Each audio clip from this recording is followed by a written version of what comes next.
The Ghoul just dropped today. Even though we're not going to be playing him in this video, we're going to be playing Survivor against him, most likely. I wanted to look over the perks, because I didn't look at them on the PTB. So this will be the first time I'm looking at them. Let's see what we got. Hex, nothing but misery. After you damage survivors 8 times with basic attacks. 8 times, god dang. A dull totem becomes a hex totem, cursing all survivors. When you damage a survivor with a basic attack, they gain 5% hindered for 15 seconds. Okay, that's a lot of setup, even for a hit and run killer. Like, say you're playing hit and run Wraith, that's still not until the mid game where that could give you some value.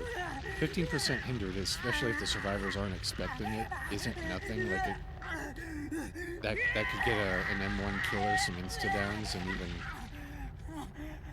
an M2 killer some cheeky insta downs if the survivor isn't playing around it or can't play around it. Kind of seems like a poor man's no-ed though, because the bulk of the time that's not going to even come into play until near the end game, and then you still have to hit survivors twice. I don't know. I can't see that ever being used seriously by anybody. Forever Entwined. When a survivor takes damage, gain 1 token up to 8. For each token, you pick up, drop, and hook survivors 4% faster. Jesus, Kaneki, chill out. So it's just like Fire Up, except it works in an easier way. It's like a better Fire Up, I guess. Because you can't lose your tokens, it seems. Yeah, so it's just... It goes up to 8, 4% for 8 times. So that's 32% faster with all your tokens. Pick up, drop. The dropping one is scary. Like if you're playing for a Sabo or a Flashlight or something, and he just suddenly like insta drops your teammate. That could be spooky. And it also faster hooking. All right, I could see that getting some cheeky value once in a game, because once the survivors know what's going on, hopefully they don't play into it. But that's pretty spooky.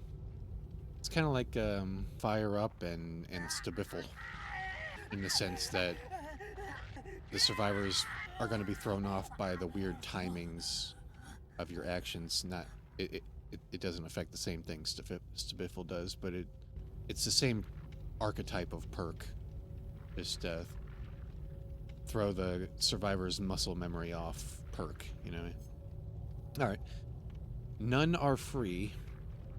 When you hook a survivor for the first time, gain a token up to 4. When all generators are completed for each token, all windows and upright pallets are blocked for everyone for 16 seconds. Alright, so it's another Grim Embrace effect.